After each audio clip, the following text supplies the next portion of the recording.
O capítulo 9 do livro Triunfo Pessoal, né, que a Joana de Ângeles vai falar um pouquinho mais sobre o significado existencial, ambições desmedidas, aflições da posse e da não posse, encontro com o self. É um capítulo bem interessante, assim, né? Ela vai por várias vertentes da sociedade, essa busca da felicidade, qual que seria o sentido da vida, né? Quantas vezes a gente se pega ou pensando, ou pessoas próximas a nós perguntam qual o sentido da vida, o que eu posso fazer para ocupar os meus dias, o que eu vim fazer aqui, ou se não se revoltam, e a vida não tem sentido, ou a vida é isso mesmo, a gente passa a vida inteira tentando emagrecer e pagando boleto, e é isso aí, daí uns procuram amor, daí uns já dizem que o amor não existe, né? Que tudo foi uma produção da Disney para nos iludir, a gente vai perder tempo. Outros falam que o que vale é a riqueza, que o que vale é o que tu tem. Se tu tem um camelo, então tu vale um camelo. O que vocês entenderam, assim, lendo o capítulo, a respeito do sentido da vida? O que tocou mais vocês nesse capítulo? Começando pelo primeira palavra que ela coloca aqui, que tu colocasse lá, o hedonismo, né? Que, na verdade, é a busca pelo prazer. Isto. Hedonismo é o culto ao prazer, né? Culto ao prazer. Tá. Seria aquele que sempre procura prazer. O gozo, né? Isso. E aí esse culto ao prazer, acabamos buscando muito o prazer, correto? Isso é uma coisa natural, isso é nato de buscarmos a satisfação por todas essas coisas, essas conquistas que a gente quer fazer e que o homem, normalmente, como diz aqui, está sempre em busca. Onde é que eu anotei aqui? Não estou achando. A necessidade da conquista interna constante. Esse contexto de prazer é natural, faz parte desta busca nossa? Tu queres saber se é natural sentir a necessidade do prazer ou é natural cultuar o prazer? A necessidade do prazer. Sim. Eu acho que se a gente não tivesse prazer em se alimentar ou em se reproduzir, muitos de nós iríamos morrer de inanição, ou a raça não ia se multiplicar, né? Assim como a flor, a planta tem uma entropia pela luz, nós também procuramos aquilo que faz com que a gente continue. Então, a Joana ela fala que nós somos o modelo mais sublime, mais elevado desse planeta, é a raça humana. Então, a gente tem também os nossos mecanismos irracionais, né, para continuar e perpetuar isso de forma automática, até para a gente não gastar tanta energia. O problema sempre são os excessos, né, ou as faltas, né, porque a nossa tendência é, por esse egocentrismo, por achar que realmente é só a busca, é só o prazer pelo prazer, é uma forma até de menosprezar a nossa capacidade cognitiva, né? E essa questão dessa busca, isso vem do ego, né? Sim, a nossa consciência, o nosso complexo de consciência, né? Nós colocamos, a Joana fala, nós seres humanos, nós somos um feixe de emoções. Então, nós colocamos valor, nós colocamos um peso, uma medida para algo. E, geralmente, os nossos complexos, a gente vai colocando mais cargas de afeto em algumas coisas em detrimento de outras. Se eu começo a notar que aquilo ali é bom, que aquilo me dá um prazer, eu posso, sim, me viciar naquilo, né? E até para fugir do que não é tão prazeroso no primeiro momento. E essa questão do ter, de mais ter, e também do não ter, né? Nós temos bastante continuando querendo ter. Quando eu não tenho, eu também quero ter muito, né? Porque isso também é uma satisfação do prazer, né? De ter as coisas materiais, de qualquer forma que sejam, né? Sim, a gente é criado, né? A Joana vai falar, para conquistar coisas no mundo e ser um vencedor. Então, a gente é criado a ter poder, a gente é criado a ter muito conhecimento para poder dominar os outros. E ter um olhar notório pela sociedade, que então vai nos respeitar por ter um pouco mais. Só que ela diz que, às vezes, a proposta daquela alma que está encarnando não é essa. E daí ela perde muito daquilo que é o processo dela, do self dela, o que seria um tempo livre para uma imaginação ativa saudável, que ela fala, para as fantasias, né? para aquelas emoções afogueadas que ela diz, os impulsos, né? A gente nasce com impulsos, então aquele impulso que às vezes poderia ser criativo, construtivo, ele acaba entrando na massificação, que é o processo em que a gente fica. Daí a gente vê todo mundo igual, daqueles que têm facilidade para uma determinada ciência exigida pela sociedade, eles se dão bem, são os vencedores, e os outros não, e daí eles têm que ter outros métodos para poder, então, se enquadrar nisso, né? Porque realmente a gente tem essa cultura do vencedor e do fracassado. Então, se aquela pessoa não conquistou certas coisas materiais, muitas vezes, ou beleza, uma ilusão de juventude eterna, aquela pessoa é vista como algo que está se degradando, algo que está fora do mundo, algo que não atingiu, como se a gente tivesse sempre um ponto a chegar, né? E nós ficamos com essa ilusão a vida inteira, muitas vezes, porque os nossos pais acreditam nisso, que foram criados por pais que também sabiam disso. Então, aquilo que é a busca do necessário, que daí é a medida de cada um, porque vão ter pessoas que realmente vão precisar de mais dinheiro para gerir coisas maiores, às vezes a minha medida é diferente. E daí, se eu caio nesse engodo de achar que para eu ter valor, para eu ser respeitado, eu preciso muito mais do que eu tenho, eu perco o sentido e muitas vezes entro numa neurose, que é o que são as psiconeuroses que ela vai falar. O indivíduo que tem todo esse aporte, toda essa malha, né, de potencial, de luz, de amor, ele acaba sendo agredido, violentado, muitas vezes cedo, com cenas grotescas, com sexo antes da hora, com todo um discurso sexualizado e um convite, né, desse hedonismo da sociedade, acaba se perdendo do propósito, acaba perdendo a si mesmo. Daí a gente vê os vazios, o porquê que eu estou aqui, a vida é ruim, né? A culpa é do outro, daí começam as projeções, né? Porque a gente veio para cá por algum motivo, né? Qual seria o motivo da gente estar encarnado, assim? O que vocês acham? Nosso processo evolutivo como espírito, como crescimento, como não fazer essas buscas exacerbadas que nos levam a um processo neurótico. Nosso objetivo é um processo de crescimento natural, sem os processos neuróticos e desequilibrantes, né?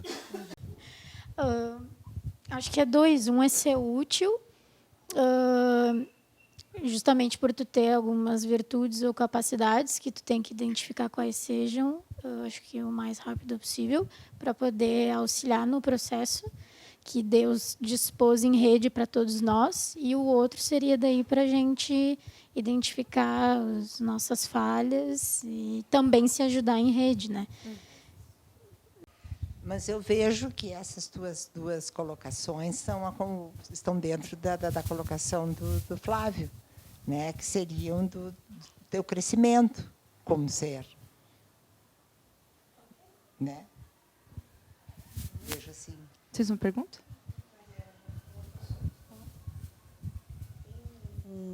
Um parágrafo aqui que eu não sei se eu entendi bem, que diz assim, ó: se não cultivam o ideal religioso, encontra-se desvinculado do fulcro gerador de vida e, desse modo, desfalece com mais facilidade por encerrar na anóxia cerebral e, portanto, na morte orgânica, todos os objetivos existenciais, o que não deixa de ser um grande engano. E esse parágrafo vai desenvolvendo. A minha pergunta é a seguinte: se a religiosidade é tão importante assim para nós, por que nos países em que tem mais religiosidade, Brasil, Índia, enfim, a gente tem tantos problemas? Bom, nós temos países, por exemplo, assim como, sei lá, Suécia, Finlândia, em que as pessoas têm uma igualdade social, a educação é melhor. Então, e me parece que eles não têm nenhum tipo de religiosidade, ou muito pouco. É mais a minha dúvida essa. na verdade, a gente tem uma falsa ideia de que aqueles países que são mais racionais, que estão mais desenvolvidos pela visão do mundo, eles são mais felizes. Se a gente olhar para o mundo material, às vezes eles podem realmente ser mais felizes. Eles têm segurança, eles têm mais educação, eles têm mais estudo. Mas não necessariamente é uma nação que está estruturada e trabalhando para o Cristo. Né? Na verdade, esse conceito de felicidade ele é muito relativo. Se a gente olhar pelo ponto de vista material, A felicidade pode ser vista de um conceito estoico, que ela vai citar, né? Que é tu lidar com a natureza, se resignar com aquilo que tu não sabe lidar e viver da melhor maneira possível, que até algumas vertentes budistas falam, que é poder, né, não ter o apego, mas ela vai dizer que não é só isso. Não é só tu lidar bem com as coisas que tu não tens, mas sim procurar a verdade absoluta, que seria, inclusive, quem eu sou, né? Se a gente fica nessa questão de política, de vertentes, de idealismo, também não é religiosidade. Porque o Jung vai falar que chega um momento da vida, que é isso que ela fala, que tu começa a dizer, que o indivíduo precisa ter uma religião, uma religiosidade, senão ele vai se transformar num indivíduo neurótico, porque justamente vai faltar essa conexão com o Criador, né? Então, sem isso, a gente não consegue atingir aquele objetivo, que é se conectar com o self e se sentir feliz. Então, tem algumas nações que têm Estado Islâmico, né? Tem alguns indivíduos separatistas em algumas regiões que são mais fanáticas, ou aqui algumas vertentes de algumas religiões, né, que querem impedir o avanço da ciência, querem que as pessoas não... Isso não é necessariamente uma religiosidade saudável. Daí aqui entra naquele quesito que o fanatismo é muito pior, né? Mas, na verdade, cada nação conquistou alguma coisa. Não, é só um dado, por exemplo, na Suécia, os maiores índices de suicídio é na Suécia. É um país economicamente perfeito, né? E tem alto índice de suicídio, né? Não, mas a minha questão, mas assim, como eles conseguem se organizar e ter esse espírito de coletividade, de se ajudar. E a gente, claro que agora tu explicaste, né? Religiosidade, acho que é mais para nos conectar com o nosso self, enfim. E também aquela questão... Mas conseguem se organizar e a gente, né, com tudo isso ainda não... Aquela questão de Jesus, né, antes dele ir para a cruz, que o Pedro estava desesperado. E agora, o que vai ser? O que vai ser de nós? O que vai ser desse? Ele morria de inveja do João, né, que era o queridinho. Esse tu deixa, esse vai continuar a palavra. Então, na verdade, João realmente foi o único que não foi mártir, né? E ele continuou, ele representou Jesus, que é o Espírito João, né? Ele então continuou representando aquele amor, ele já estava num nível de evolução que ele podia não precisar, né, se ocupar com coisas tão grosseiras e tão... Então, assim, uma raça que nasce no frio tem que lidar com certas questões. Uma raça que nasce na caatinga com outras, né? Até os nordestinos brincam que é representado pelo leão, com uma juba encaracolada, né? Que é o leão, aquele bicho forte, que é o povo nordestino, que encara aquele sol escaldante. Então, o nosso espírito ele está por sintonia no Brasil. Aquilo que a nossa alma precisa para evoluir está contido aqui nessa família e nesse momento.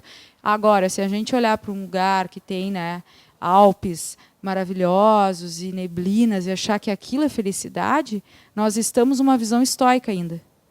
E achar que as coisas não acontecem por merecimento, que a natureza dá saltos. Na verdade, a gente está exatamente naquilo que a gente veio para progredir. Daí já não importa, né? Que os outros têm. Mas eu, nesse processo, nesse país de pátria de evangelho, eu tenho algo a aprender, né? Seja nos meus erros, no meu orgulho, né? Na falta de organização. E ainda com relação a isso, até eu tinha sublinhado aqui, ó, voltando para a questão da religião, a necessidade da religião ressalta pelo significado profundo de que se reveste, oferecendo compensação e equilíbrio após a vigiliatura carnal. Então, o significado existencial incorpora-se ao consciente atual e estimula as funções do pensamento, que passarão a trabalhar pela qualidade de vida e não apenas pela conquista de coisas que poderiam pressupor a totalidade externa das aquisições. Então, define a religiosidade um contexto muito mais profundo, né, para nós do que viver em função das aquisições, do ter, do poder, enfim, né? E essa questão da matéria entra na questão ética também, né? As pessoas que defendem o aborto, elas falam que tu tem direito sobre o teu corpo. Vocês entendem que há uma libertação da questão religiosa. O corpo é meu e morre comigo. E eu sou responsável por tudo que vem dele. Parece lógico se a gente olhar de um ponto de vista material. Parece injusto se a gente olhar do ponto de vista material. Por que uns passam fome e outros não? Mas se a gente olhar sobre um ponto de vista objetivo, que eu tenho sim uma proposta e que as coisas não são ao acaso, eu vejo que isso é inveja. Entende? Se eu começo a olhar muito para o lado, porque a gente tem quanto tempo de vida aqui? Com sorte, 90 anos, sonho de todo mundo, né? Se eu perder esse tempo pensando por que eu não estou morando no Canadá, não que seja contra ir para o Canadá, acho que tem os caminhos e a gente nasceu para transitar. Mas aí, eu tenho, digamos, uma proposta aqui, e eu fico achando que lá o café é mais quentinho, que as pessoas vão me tratar melhor, eu estou me dando muito valor. E daí eu estou naquela fase do egocentrismo, que as coisas vêm ao meu bel prazer, e se o outro está na minha fantasia, porque a gente fantasia, e ninguém está feliz aqui nesse planeta, ninguém está no mar de rosa, todo mundo tem suas questões, mesmo os ricos do planeta, mesmo a família real, todo mundo tem as suas questões e suas prisões internas. Se eu entro na fantasia, realmente eu vou perder muito tempo nisso, porque a gente perde tempo nessas fantasias, né? Anos a fio. Tu ia falar alguma coisa? Eu ia perguntar, que é justamente no sentido de exercitar a própria virtude, né? Ou não entrar na fantasia e assumir o que se tem de capacidade para fazer melhor, ser mais útil.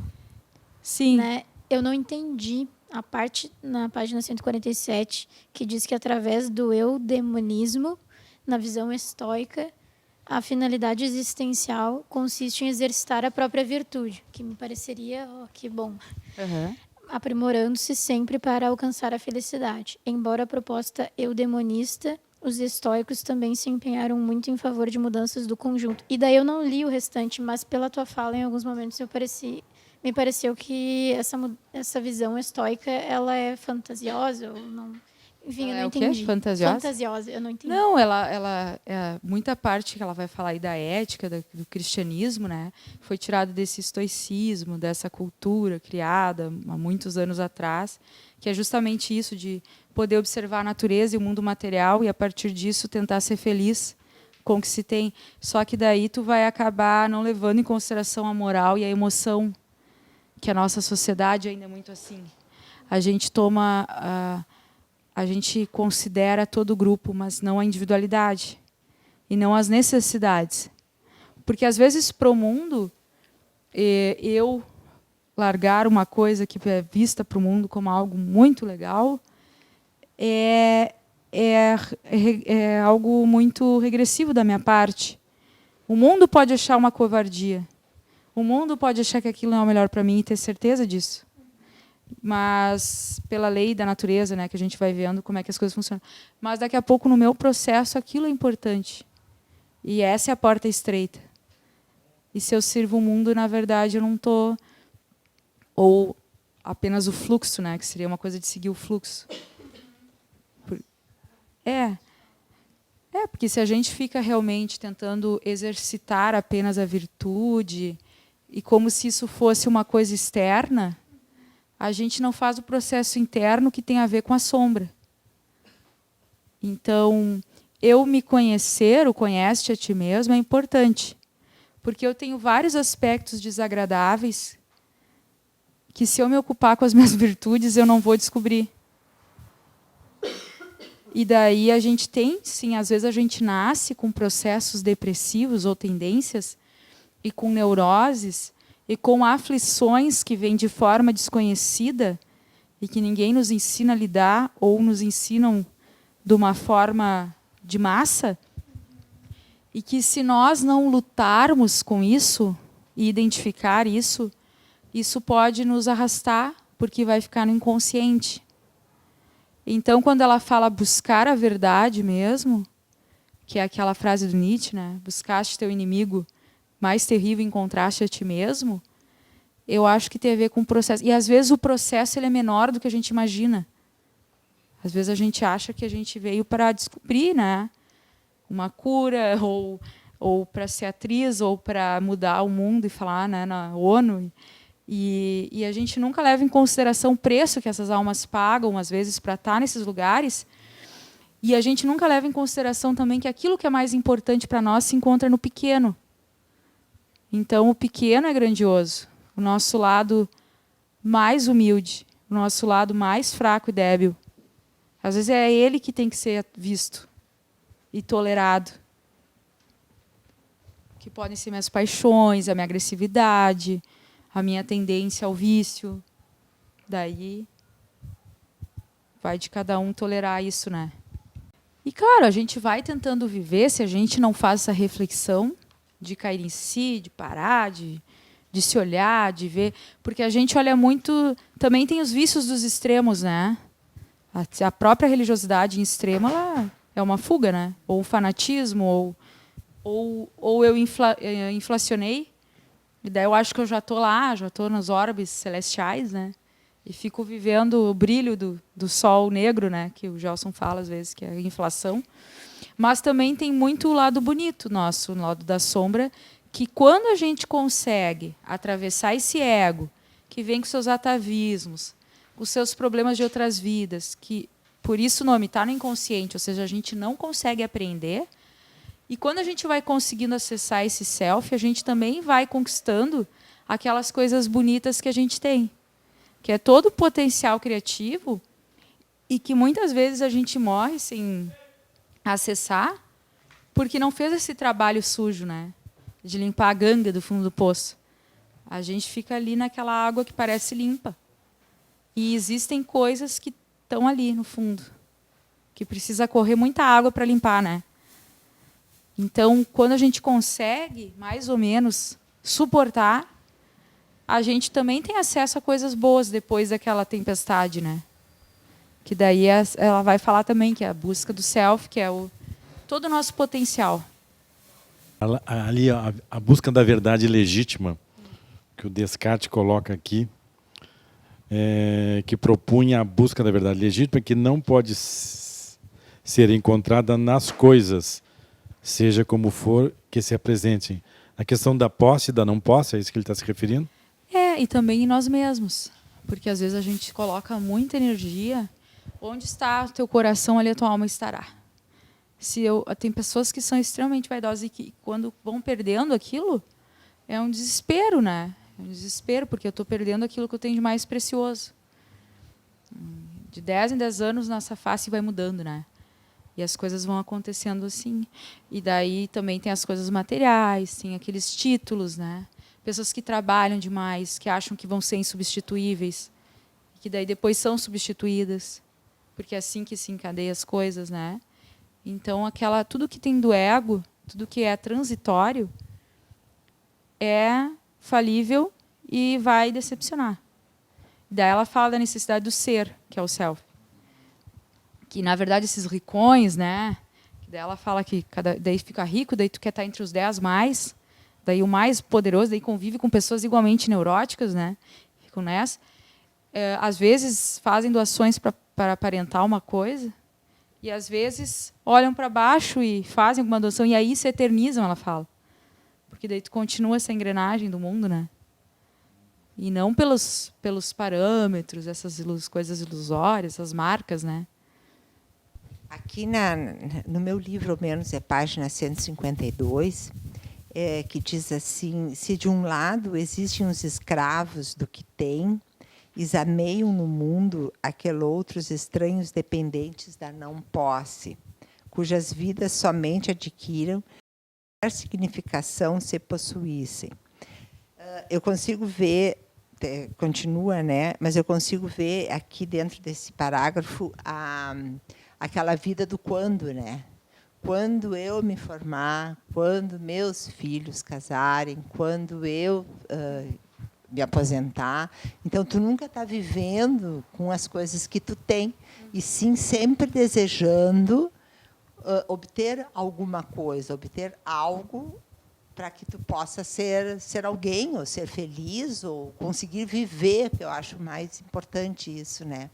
Mais grave, assim, de tudo, não é só o querer ter alguma coisa para ser feliz, mas tu só vai conseguir viver quando tu, não sei, Essa é a minha colocação, eu acho que é por aí. Pois é, essa questão de se considerar Deus, né? Toda vez que a gente se considera o próprio mito, quando eu acho que eu domino, né? Quando eu acho que eu estou no controle da vida, que as coisas, na minha fantasia, como o trovão, elas vão se concretizar conforme eu consiga, eu realmente estou perdendo a oportunidade do aprendizado. Que o aprendizado, às vezes, são coisas mais básicas, a própria paciência, o próprio se resignar, né? E poder viver aquele presente, como tu mesma falaste, né? Então, acho que sim. E esse caminho, assim, né, é um caminho solitário, porque a partir do momento que eu identifico o meu lado pequeno, eu vou ter que andar com ele. E as minhas escolhas, elas vão ser solitárias. Não vou poder, né, ter aquela cartilha do mundo, aquela segurança falsa, né, de que a família, seja o que for. A religiosidade, ela ajuda nesse sentido também. A gente tem alguma referência. Porque se Jung fala que tu se torna um neurótico, isso significa que aquilo vai para algum lugar. E ele fala também que daí tu vai acreditar em qualquer ideologia besta. E daí, muitas vezes, aqueles fanatismos, né, aquelas lutas apaixonadas por um time, por uma facção, por uma política, por alguém que eu acho que é o herói, né? Então, tu tem aquela energia dentro de ti. Se tu não está conectado, tu vai transferir isso para algo, seja o que for. Daí pode perder uma existência, né, numa viagem, né? Eu ia falar, Carla, nesse aspecto que tu comentou, um parágrafo aqui que fala: são, portanto, valores subjetivos como a oração, a meditação, a reflexão, a calma e o trabalho em favor da renovação pessoal, que conseguem preencher emocionalmente, reestruturando o indivíduo em relação à existência humana. E aí depois ele fala no parágrafo seguinte, que é uma viagem silenciosa e intemporal, né? Uhum. E aí que me veio, quando eu li, eu pensei, agora me lembrei quando tu falou, dessa coisa de ser uma coisa muito individual, né? E que às vezes a pessoa pode ter a tendência de se isolar daí, né? Porque é difícil justamente enfrentar a família, a sociedade, né? Os amigos, né? Que de até então que tu começa a se sentir um pouco deslocado, né? E aí eu acho que às vezes a gente tem que cuidar justamente para não buscar o isolamento daí, né? O extremo oposto, né? Fugir do mundo, né? Quando Jesus fala amai-vos uns aos outros e concilia-te com o teu adversário, é contigo mesmo. Porque se a gente se isola, a gente está projetando no outro o nosso eu antigo, que é presente ainda, né? Porque eu descubro algo bom e eu quero ficar naquela meditação, naquele processo de paz, que eu começo a sentir, né, aquela coisa boa de achei uma coisa que ninguém sabe, né? E daí eu começo a me sentir bem como qualquer coisa, assim, do ego, né? Mas se eu me privo do contato, eu me privo também de mim mesmo. E isso é uma das lições que Jesus exemplificou na prática. Ele veio e ele participou do nossa sociedade mundana.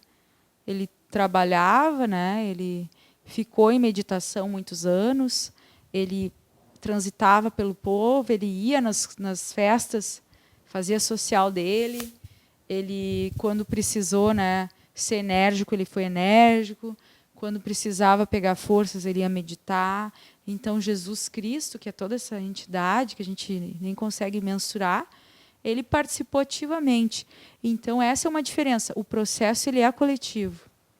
Embora, claro, a gente tem que ter nosso momento, tem que saber dizer não para coisas que a gente sabe que ainda que a gente não tem mais graça, né? Certas coisas já não fazem mais sentido. Então, claro, a gente vai optar por coisas que são melhores para o nosso processo. Não vai perder tempo com coisas e, eventualmente, tu vai acabar se separando de algumas pessoas e atraindo outras por sintonia. Só que se excluir, assim, porque outra coisa que Jesus fazia, ele via o potencial daquele espírito. Né? O espírito lá do Allan Kardec, que era o soldado, né? Uma coisa que o Gelson trouxe já, ele disse, não, agora eu não preciso de ti, mas tu ainda vai me ajudar. Então, assim, ele tinha esse poder que a gente não tem. Então, a gente tem que ter muito respeito frente a outra alma. É um ser divino. É um ser divino com um potencial incrível, que eu acho que não sabe, né, o potencial dele. Daqui a pouco ele sabe melhor, porque ele planta árvores no final de semana e ali ele está conectado e não fica falando no microfone, que nem eu, né? Então, cada um do seu galho, está muito melhor do que eu, muito melhor do que eu. Então, eu tenho que respeitar o outro, porque eu nunca sei, né, a dimensão e o sofrimento daquela alma, e conviver, porque a gente se renova também no convívio. A gente se cura. Então, assim, quando eu firo uma pessoa, eu estou ferindo a mim mesmo. O Jung vai falar que quando eu curo alguém, eu estou curando a mim mesmo. Que é aquela rede, né? Então, a gente tem que lutar contra esse processo de isolamento, porque é quase uma tentativa do ego de agora que eu encontrei essa paz, eu vou cuidar para ninguém me tirar, né? Mas é uma coisa ainda não precisa, a gente está em fluxo constante, né? Eu gosto daquela frase também que fala de viver no mundo, mas não necessariamente pertencer ao mundo. Exato. Que é uma dificuldade muito grande, né? É muito difícil várias coisas aqui na Terra, a gente sabe disso. A gente está há muito tempo nessa. E tem coisas que realmente dói no ego. Dói mesmo, assim, é sofrido, porque eu tenho uma ilusão e eu tenho uma crença de que eu estou sendo correto. E daí tu perceber, às vezes, que tu vai ter que abrir mão de coisas que tu acha que são fundamentais, não é legal, às vezes, né? É difícil. É um parto doloroso, como diz a Joana, né? Eu posso cair naquela coisa de achar que eu estou melhorando e não estou.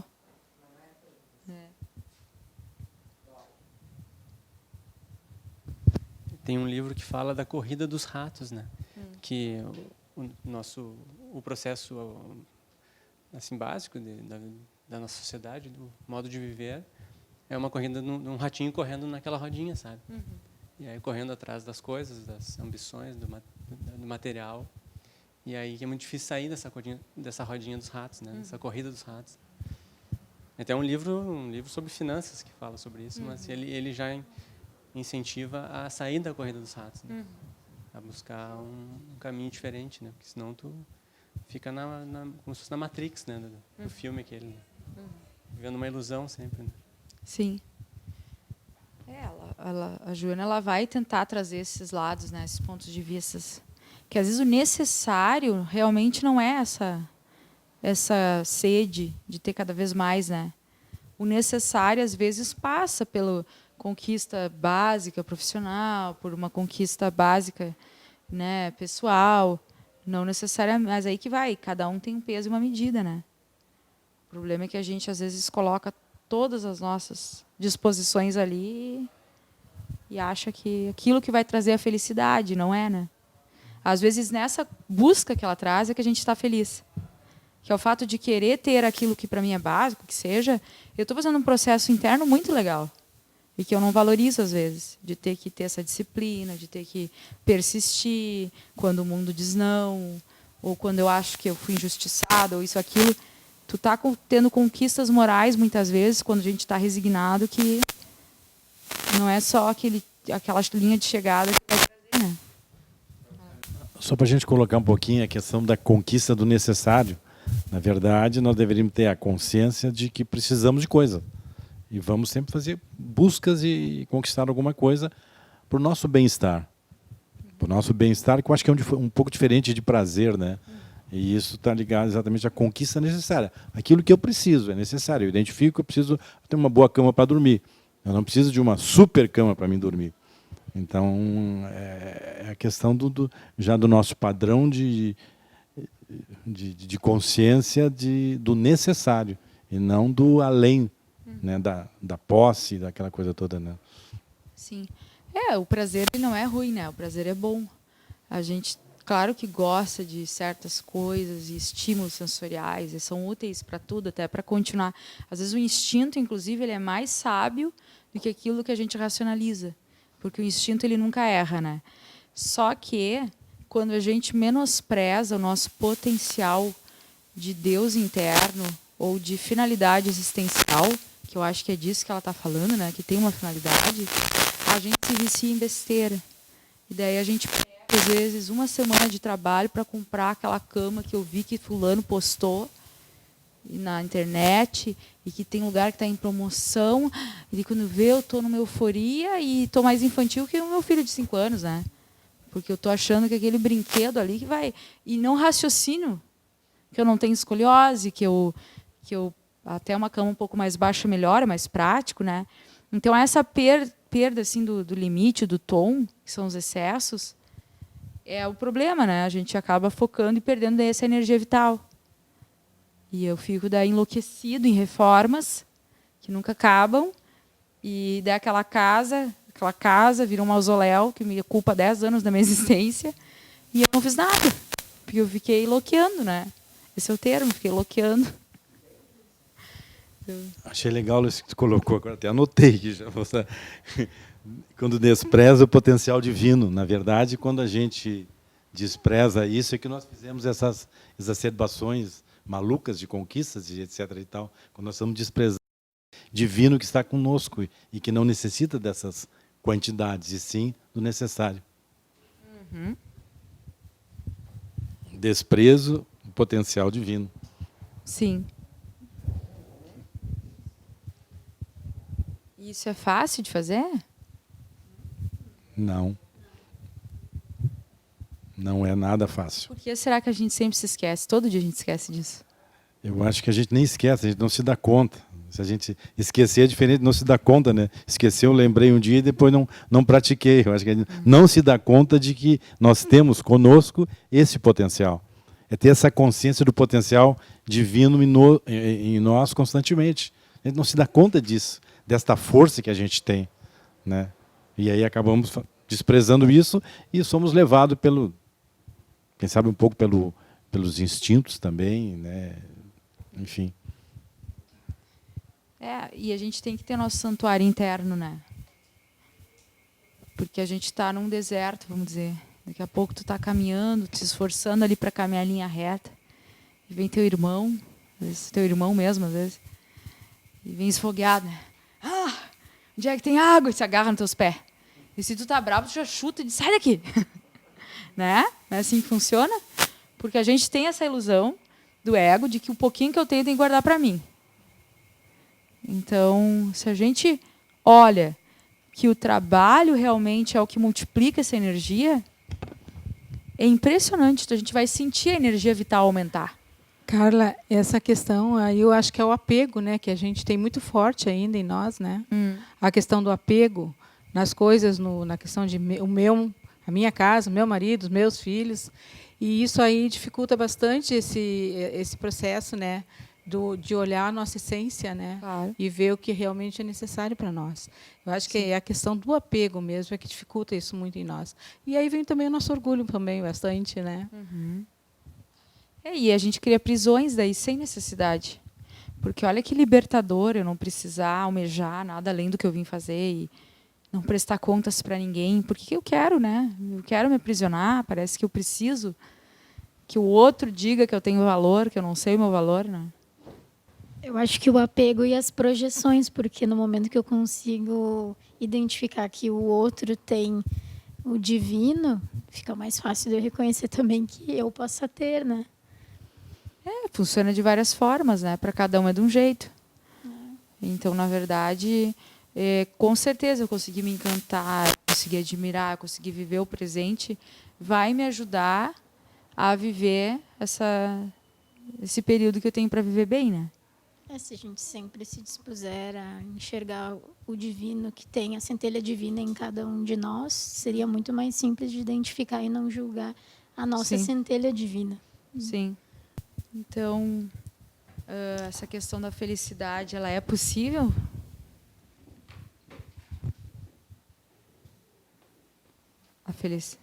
A felicidade aqui é possível? Acho que uma felicidade relativa ao nosso nível planetário, sim, né? Mas principalmente a felicidade alcançável aqui é a felicidade do dever cumprido, da consciência tranquila, da paz de espírito, né? Não a felicidade fantasiosa que a gente vinha conversando, né? Que é pregada pela mídia, pela sociedade. Ela fala, inclusive, que é possível ser feliz, que é uma coisa que o Divaldo sempre fala, né? É possível ser feliz. Quando ele vai deixar uma mensagem, ele diz, eu queria dizer que é possível ser feliz. Ele gostaria de lembrar que, gente, é possível. Então, imagino que ele seja alguém muito feliz, né? E a gente não quer dizer que não sofra, que a gente é mimado, que não quer sofrer. A gente acha que tudo parte do meu ponto de vista, que significa só o gozo, né? O gozo e não há crescimento, não há sofrimento. Então, na verdade, ela fala que a felicidade é possível quando eu consigo acessar esse self para outros pulos maiores, né? Realmente. Então, é possível a felicidade. A felicidade, talvez total, não seja deste mundo, né? Mas é possível ser feliz. Isso que é importante, a gente ter em mente, né? Eu ia comentar desse parágrafo que fala também do self, que tu comentou. Consciente das naturais limitações impostas pelo não ser, que é o corpo, sempre em constantes alterações, o indivíduo dá-se conta que é necessário superar a clausura carnal e alcançar o self, concedendo-lhe primazia no comportamento, de forma que os conteúdos psíquicos identifiquem-se com o ego, harmonizando aspirações e anseios que devem marchar juntos. Essa questão de que o ego está a serviço do self, não ao contrário, que é o que normalmente a gente faz. Né? E eu percebo que só o ego ele é insuficiente no sentido também de que ele parece que as coisas estão sempre muito nebulosas, né? Tu tenta usar só o ego para transitar no mundo, assim, né? Até no sentido de usar a razão, assim, tem coisas que eu noto que se eu tento raciocinar para chegar a alguma solução de algum problema, a coisa fica nebulosa, assim, né? Que é necessário parar, meditar e até parar de raciocinar sobre aquilo para a resposta vir de outra fonte que não a fonte racional, egóica, né? Que é de uma fonte que é interior, que só pode ser do espírito, do self, né? Sim. Realmente, acho que a ideia é essa. É a gente poder dar a real medida, né? Não, cara, voltando à questão da felicidade, né? Depende muito de como nós colocamos essa questão, até das nossas questões existenciais. Que se nós colocarmos que ser feliz é não ter problemas, não vamos ser felizes nunca. Né? Então, tem até uma colocação que diz que ser feliz não é não ter problemas, e sim ter condições de enfrentar nossas questões e resolvê-las. Né? Porque se pensar que o mundo é só colorido, aí nós seremos infelizes. Da forma como nós colocamos as nossas questões que nos envolvem, né? No nosso dia a dia, na nossa vivência, na nossa existência, e saber que somos felizes, podemos ser felizes, teremos situações a enfrentar e teremos condições de solucionar. Então, se colocar só felicidade é não ter sofrimento e dor, aí vai ser difícil, né? Por aí, eu acho. Só uma colocação, né? Claro, com certeza. E cada um tem que conquistar a sua própria felicidade, né? Porque a gente tem muito aquela ideia do não sofrer, do quando, né, eu estiver bem, quando aquilo acontecer, quando o país mudar, quando o mundo for lindo. Porque quando eu estou assim, eu estou identificada com o que eu acho que é a realidade, que é o meu complexo do eu, que é o meu ego. Se eu estou numa atitude de humildade e que eu vejo que existe algo de fora, algo maior, que existe uma inteligência e um propósito que às vezes eu não apreendo, porque o self ele necessariamente passa pelo inconsciente, então ele vai passar por algo que eu não apreendo, que é a definição que Jung deu para o self também. Daí eu consigo ter uma postura mais humilde frente à vida e de realmente estar a serviço de algo maior do que eu, que é até meu eu divino.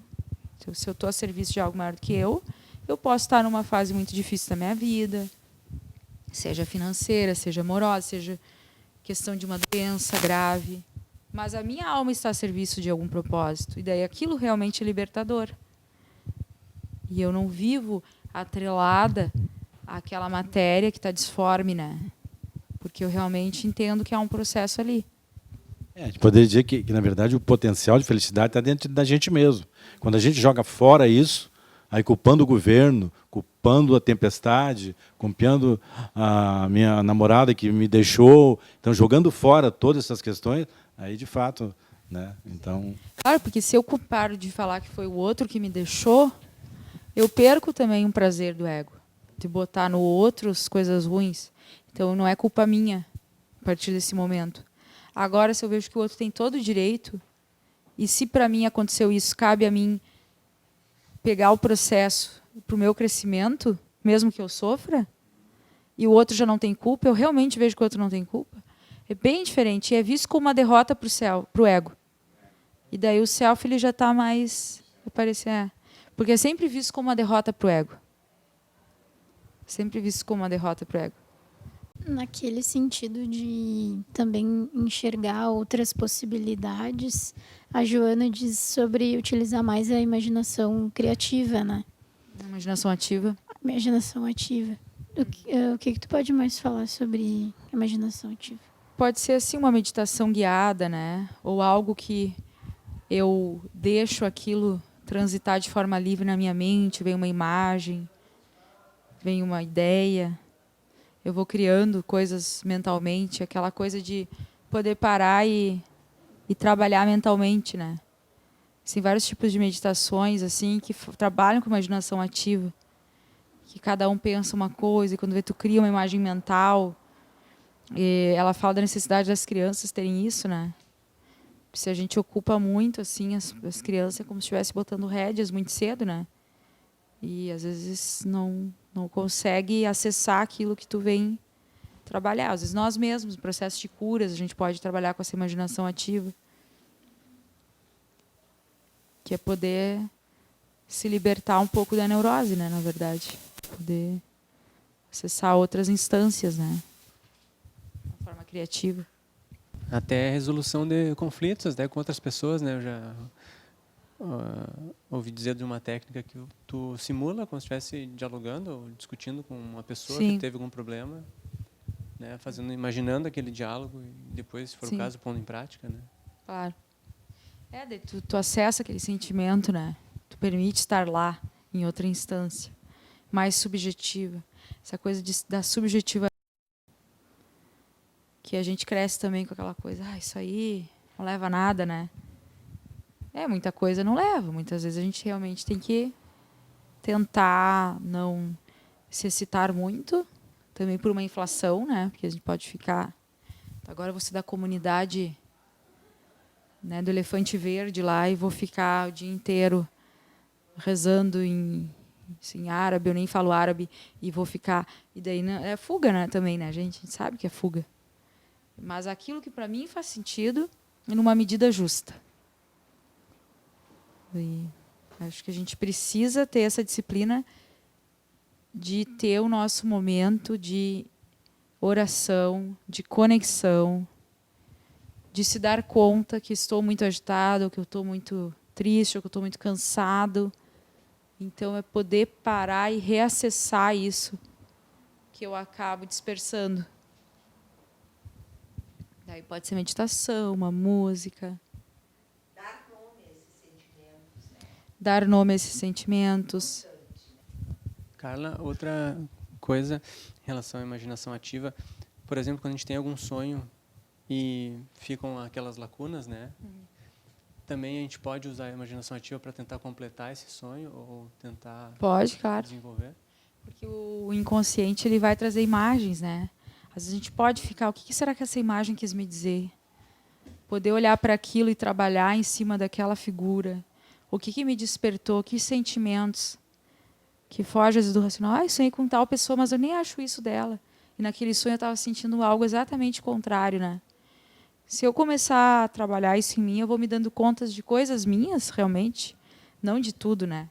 Mas eu vou conseguir pensar nesse assunto e eu vou, consequentemente, me conhecendo melhor. Porque eu estou trabalhando realmente no meu material, que é o trabalho dos sonhos, né? Logo que a gente começa a olhar para os sonhos, sempre dá uma vergonha assim na pessoa. Sonhei uma coisa nada a ver, que coisa maluca. Eu não quero nem falar. Olha só, né? A gente menospreza até os nossos próprios conteúdos, como se aquilo fosse porque eu sou doido mesmo. Então, não é assim. Tudo tem um símbolozinho. Se a gente fica na correria do dia a dia, realmente a gente não tem tempo para essas coisas, né? E a gente perde muito conteúdo importante, né? E a gente perde, às vezes, o propósito daquilo, né? Às vezes até o sentido do meu trabalho eu perco se eu não dou conta. Por que eu estou fazendo isso, né? A coisa, às vezes, o menos é mais, né? Você tá na moda agora, mas tem, tem um Mas- fundo de verdade. Né? Há uma tentativa da sociedade, né, da gente voltar as coisas para ter mais sabor. Daí se tenta isso com a comida, né? Para ter mais idealismo, daí se tenta isso com a política. A gente está tentando, meio tortinho, mas a gente está tentando. E uns estão meio que se pirando aí, mas beleza, é assim mesmo, né? Às vezes descobre uma coisa que acha que aquilo tem assim um substrato energético, eu quero que aquilo faça sentido real, né? Tem muita pressa às vezes, né, para achar sentido. Quando a gente acha que achou sentido, a gente se atira no sentido, né? Se agarra e quer que aquilo faça sentido, mas o sentido já tem sentido por conta, né? Então a gente não precisa se esbaforir para conquistar isso. Acho que tem que mais um pouco viver. Mas isso nos dá segurança, né? Para quem? Para o ego? É, claro. No momento em que tu te agarra nesses conceitos, tu Sim, claro. fica segura, né? Tu Claro. fica protegida, né? Dentro daquilo ali. Sim. Certo ou errado, tu não fica voando, né? Uhum. Então, esse convite da Joana de poder se aprimorar e olhar o que realmente vale a pena, procurar a verdade, sabendo que a verdade absoluta ainda a gente não vai ter acesso, né? Vai demorar bastante tempo ainda para a gente ter acesso, mas que cada salto que a gente dá nos levam a novas necessidades, porque conforme a Joana vem falar, quanto mais a gente sabe, mais a gente quer saber, porque a gente vai descobrindo coisas que a gente já não sabia antes. E aquilo vai trazendo, né, curiosidade, vivacidade. Então, eu acho que poder tentar, pelo menos, se conhecer e trabalhar em equipe, poder se aceitar, eu acho que é o passo assim, para que o self esteja a serviço do ego, né? Que é realmente acomodar esses elementos e passar por esses períodos mais ou menos curtos que a gente tem, de débitos e de culpas, às vezes, que ela bota superáveis, ou seja, depende de nós, são culpas superáveis, para poder trabalhar e achar o tesouro, né? Colocaçãozinha que eu não concordo muito, né? Mas vamos ver. Só mais tarde, quando a maturidade e a velhice dominam as estruturas emocionais e orgânicas, é que se adquire o conhecimento real do sentido existencial. Com a maturidade, tudo bem, eu até concordo, mas com a velhice, necessariamente não, porque eu posso passar, tá com 80 anos, não tentei me melhorar, e eu não vou mudar a minha estrutura emocional e orgânica, né? Então, com a velhice, não necessariamente, né? Mas com a maturidade, que eu busquei de me melhorar, aí sim, né? Mas tu vê, ela bota como condição. Tem coisas que a velhice vai trazer. Ah, isso. E essa é a beleza. Porque eu posso ser criança e não brincar. Mas aquele era o momento. Então, esse momento tão belo, que é o pôr do sol, ele tem essa beleza, que ali as coisas ficam mais claras. Eu acho que é bem interessante ela ter botado a velhice também. Acho que é isso que ela quis dizer mesmo. Não, é que, na verdade, a velhice nos dá muitos conteúdos, né, disso, né? A gente vai aprendendo, a vivência, né? E nós temos a condição, nós temos o nosso santuário interno. Com o tempo nós vamos, né, pela dor ou não, nós vamos aprendendo. E aí vamos adquirindo essa maturidade, né? Sim. Faz sentido. E alguns descompensam na velhice, mas aquilo é o melhor que eles têm naquele momento. Porque estavam vivendo outras coisas antes. Ou não estavam superando, enfrentando coisas que eram muito importantes para o seu processo. É que tem uma questão da filosofia da posse. Quer dizer, tem uma filosofia de eu possuir, sabe? Só possuir, como isso como filosofia. Falam. Qual é o contexto, assim, tu pode ler para nós? Que dia que ele... Aflições da posse e da não posse. Envolvida pela filosofia da posse, a criatura humana pensa que o significado existencial seja essa conquista, ou seja, somente a posse, né? Mas como filosofia, como ponto de vista dele, né? Só Mas isso. o mundo está recheado, né?